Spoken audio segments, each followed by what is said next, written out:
राधे राधे दोस्तों, आपका फिर से स्वागत है मेरे YouTube चैनल राधे श्याम में। आज हम आपको एक नया अध्याय, एक नया पुराण सुनाएंगे जिसका नाम है सुख सागर। वो सुनाने से पहले मेरी आप सबसे विनती है कि आप मेरे चैनल को लाइक, सब्सक्राइब और शेयर करना ना भूलें, ताकि हम आपके लिए अच्छी अच्छी पुराने ला सकें। राधे राधे।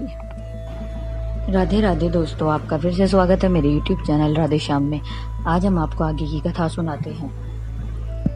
श्री सुखदेव जी राजा परीक्षित से बोले, हे राजन, कम पुरुष खंड में श्री रामचंद्र जी की पूजा होती है तथा भारत खंड में एवं नाभि खंड में प्रभु श्री कृष्ण जी की, श्री रामचंद्र और नर नारायण आदि अवतारों की पूजा विशेष प्रकार से होती है। हे राजा परीक्षित, नवखंडों एवं सातों द्वीपों में केवल भारत खंड हिंदुस्तान ही एक ऐसा प्रदेश है जिसमें जन्म लेने के लिए देवलोग भी ललायित रहते हैं। और इसी देश में 4 वर्ण हैं और 4 आश्रम के वेद विहित अलग अलग कर्म हैं, जिन्हें शास्त्रों के अनुसार करने से केवल देश का ही नहीं बल्कि प्राणी मात्र का भी उद्धार हो जा सकता है। जिसमें जगत की सर्वश्रेष्ठ पावन गंगा जी आदि नदियां, हिमालय आदि पर्वत और अत्यंत उपजाऊ भूमि तथा मनोहरी सघन वन है। संपूर्ण जगत में केवल भारत ही एक ऐसा देश है जिसमें वर्षा, गर्मी और सर्दी आदि ऋतुएं होती हैं और वर्ष के जिस माह तथा जिस दिन जिस ऋतु की इच्छा होती है वही उस समय बिना अधिक परिश्रम के मिल सकती है। अनेक कर्म, धर्म, ज्ञान, यज्ञ, जप, तप, दान रूप धन एवं जगत के समस्त वैभव एक ही स्थान पर यदि प्राणी को कहीं मिल सकते हैं तो उसे भारत खंड ही समझना चाहिए। लेकिन यदि भारत खंड में भी जन्म लेकर जिसने देश, जाति, धर्म और प्राणी मात्र की तन मन धन से सेवा नहीं की, प्रभु का भजन नहीं किया, तो उसका जन्म व्यर्था ही समझना चाहिए। इसलिए हे राजन, इस भारत खंड में जन्म लेने का संपूर्ण पुण्य उसी को मिलता है जो अपने देश, धर्म और मान की सुरक्षा के लिए सर्वत्र सुखों की हो ही नहीं आवश्यकता पड़ने पर अपना मूल्य जीवन, प्राण भी बलिदान कर देता है। श्री सूत जी बोले, हे ऋषिवरों, आप लोगों ने भी इस पावन भरत भूमि में जन्म लिया है, इसीलिए आप धन्य हैं। आपको भी सदैव इसी तरह देश और धर्म की रक्षा करके सदैव प्रभु भजन में मग्न रहना चाहिए, क्योंकि ऐसा करने से जगत में यश प्राप्त करके वैकुंठ में सुख से रहोगे। श्री सुखदेव जी बोले, हे राजन, इलावर्त खंड, इसमें शिव पार्वती सदैव आनंदित होकर पर ब्रह्म पर भूखे ध्यान में मग्न रहते हैं। यह कथा 9वें स्कंद में सुनाई जाएगी। श्री सुखदेव जी बोले, हे राजन, जम्बू द्वीप में भरत खंड और नवखंड हैं और इनमें 1 लाख मुरब्बा योजन भूमि पर जामुन और आम के पेड़ उगते हैं, जिनमें बहुत ही मीठे, रसीले और सुंदर फल लगते हैं। ऐसे अच्छे फल संसार में और कहीं पर नहीं होते, इसीलिए इसका नाम जम्बू द्वीप रखा गया है। पलक्ष द्वीप में पलक्ष के वृक्ष 2 लाख मुरब्बा योजन भूमि पर उगते हैं तथा उसमें बड़े फल लगते हैं, इसलिए उसको पलक्ष द्वीप कहते हैं। इसमें अमृत आदि 7 खंड है और उनमें अनेक प्रकार के रत्न, अन्न आदि उत्पन्न होते हैं। तीसरा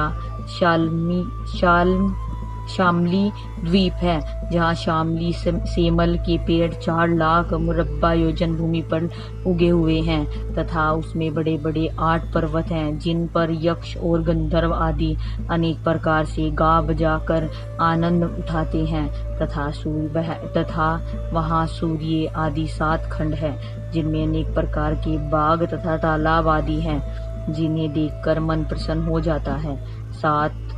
चौथा कुश द्वीप है, जिसमें 8 मुरब्बा योजन भूमि पर कुश काश, एक किस्म की घास उगी हुई वहाँ की भूमि इतनी सुंदर है कि देखने पर दिल की भूख दूर हो जाती है।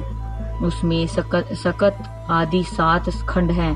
5वां कोंच द्वीप है, जिसमें कोंच नाम का पर्वत 16 लाख योजन के विस्तार में है, जहाँ गरुड़ जी सदैव आनंदित होकर प्रभु का भजन करते हैं। वहाँ काश और 7 खंड और छठा शाक द्वीप है, जिसमें 32 लाख योजन भूमि पर शाक के वृक्ष उगे हुए हैं, और उसमें देव द्विज 7 खंड है।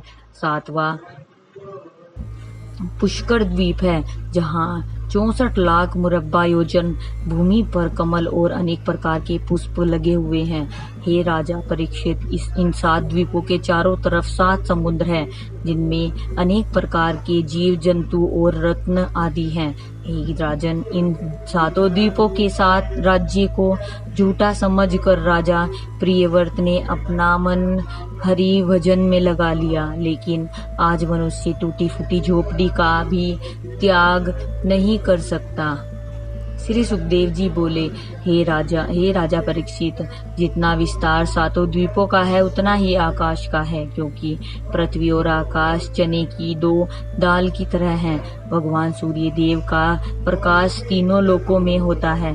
उनके जाने के दिनों मार्ग सुमेरु पर्वत के ऊपर से हैं। मकर से लेकर मिथुन तक सूर्य उत्तरायण में, और कर्क से लेकर धनु तक दक्षिणारायण में रहते हैं। यद्यपि दक्षिणारायण में सूर्य नीचे रहते हैं, लेकिन उनकी किरणें पृथ्वी पर सीधी नहीं पड़ती, इसलिए ठंडक अधिक होती है, और गर्मियों में ऊंचे रहने पर पृथ्वी पर उनकी किरणें सीधी पड़ती हैं, इसलिए अत्यधिक गर्मी होती है।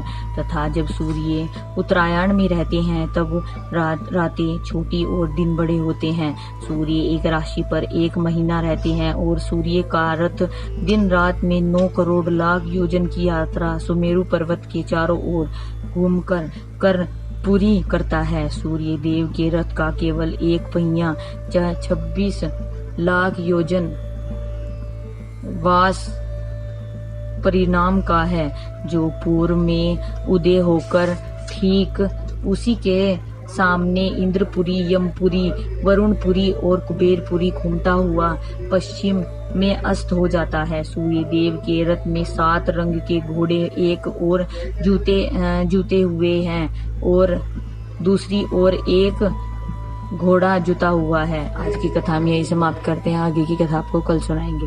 राधे राधे राधे राधे राधे राधे। जय श्री कृष्ण। अगर आपको मेरी वीडियो अच्छी लगी तो बेल आइकन दबाना ना भूलें, ताकि आपको मेरे आने वाली वीडियोस का नोटिफिकेशन मिलता रहे। धन्यवाद। ओम नमः शिवाय।